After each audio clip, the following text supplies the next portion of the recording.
17 weeks at #1 on Hot Latin Songs this year, a record.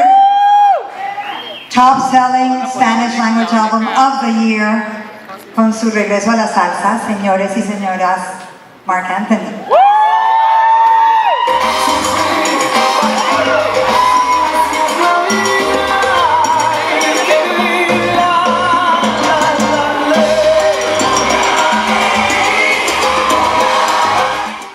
Pero you get on stage, you still smoke, right? And your voice still sounds awesome. And it sounded incredible por todo este tiempo ha tenido esta voz. ¿En qué momento descubriste tú cuando eras chiquito que tenías una voz especial? ¿Hubo algún momento en que te diste cuenta que otra gente no cantaba como tú? Yo empecé cantando con mi papá, cuando niño, a los 3 años. Me aprendí una canción que se llama El Sorsal y la cantaba con mi papá. ¿Cómo va esa canción? Cuando era joven, nunca me olvidé, vivía en un rancho bajo un sorsal, entre sus ramas todo era bonito, la linda gloria, qué linda. Pero yo me pasaba imitando a mi papá, ¿no? Porque uno cuando niño, un niño de 3 años, que sabe de la vida y el desamor, pero yo, 3 años, los dulces estamos idos de la mente. Y yo, ¿qué sabes tú del amor? Es algo que fue muy natural para mí, ¿no? Pero me di cuenta en una presentación en casa, porque papi siempre tenía fiesta, me puse a cantar y se puso a llorar la novia de mi hermano Vic. Se puso a llorar y yo no sabía por qué. ¿Cuántos años tenías? Ahí tenía como 5 años y no me gustó porque para un niño hacer llorar a un adulto era, fuerte, ¿no? O hiciste algo mal. Y no me gustó. Intentaron, explicarme, no, ella está llorando por... Y casi me retiro a los 5 años. No me gustaba. I swear, true story. Pero te explicaron entonces, no, hay algo en tu voz, que la hace llorar, imagínate. Yo me imagino que esa explicación, no. Y después de eso, ¿cuándo empezaste a decir, ok, esto de cantar funciona, it reaches people, it connects? No por mucho tiempo. Cantar para mí fue muy para mí, ¿no? Y a los 12 años fue cuando conseguí mi primer trabajo, ¿no? Como corista, luego trabajé como menudo. Sí, tenía 15, 16 años. Yo no sabía. Sí, hablamos de eso ahorita. Wow, ¿todo lo que ustedes sabían esto? Sí. Creo que fue el último disco con Ricky, el que Ricky grabó con ellos. So anyway, during my teen years, I was just always working as a producer, background vocalist, and siempre en el estudio, y luego conocí a Lil Louis Vega y Todd Terry y Kenny Dope, y cambió mi vida para siempre. Y trabajé muchos años con ellos, casi hice 200, 250 discos por ahí, 300 discos. Pero era otro tipo de música completamente. Otro tipo de música. Era freestyle, ¿no? Freestyle and house music. Freestyle and house. And so what happened with that? Like it got completely derailed? Well, I had recorded a record with Lil Louis Vega. It was my first album, and we had a group called Lil Louis and Marc Anthony. And it was in the middle of that. His sister played me Hasta que te conocí, and I never recorded freestyle again. Now the story I heard about that, and if it's a total lie, then correct. Okay.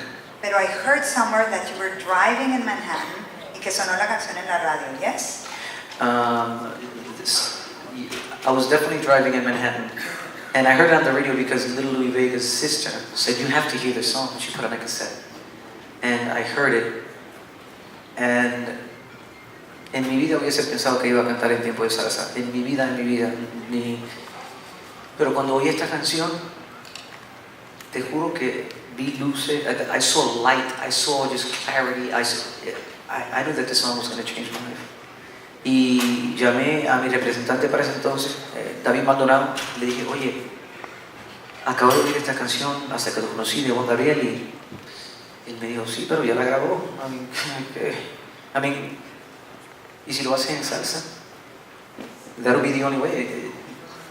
If you record it in salsa. And I was like, then I'll record it in salsa. And 2 weeks later, I was in the studio with Sergio George.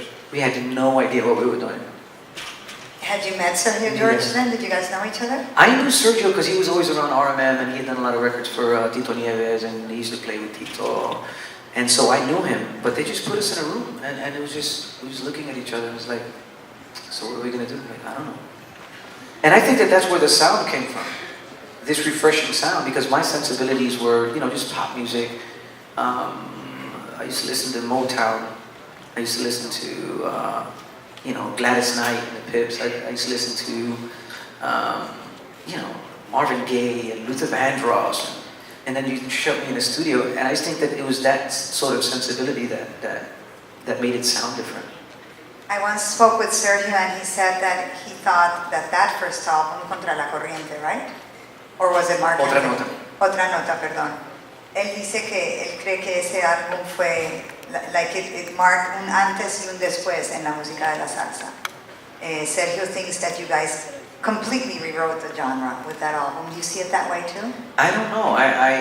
We certainly did. Like I said, we had no idea what we were doing. So if it ended up that way, I thank him for recognizing it. But I think that album is a collection of just recording music for music's sake. It wasn't. We weren't even trying to compete with salseros. We had no idea what the market was. It was just two musicians in a room with great melodies and just figuring it out. And so if he recognizes it as that, we got damn lucky.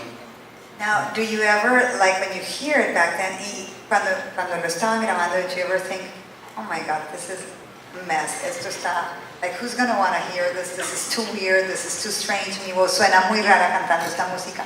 Like, did you have any doubts about it at that point? I never doubted it. I never doubted it at all.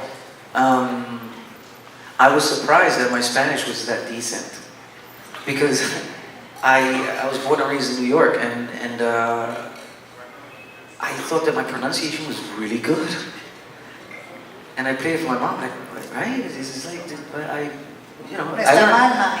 learned something, And I don't know, we just, man, now you could look back at it and sort of romanticize, the moment but it was just like just two guys figuring it out, man.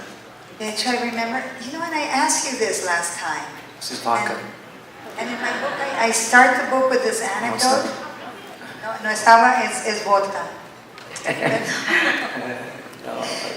En mi libro, empiezo el libro con una anécdota que te conté el otro día, que I saw you perform at the Grand Nightclub in LA, cuando había salido este álbum.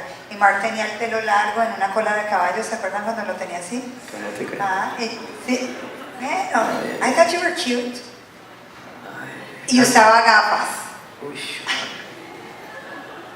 And you were very skinny. Todavía.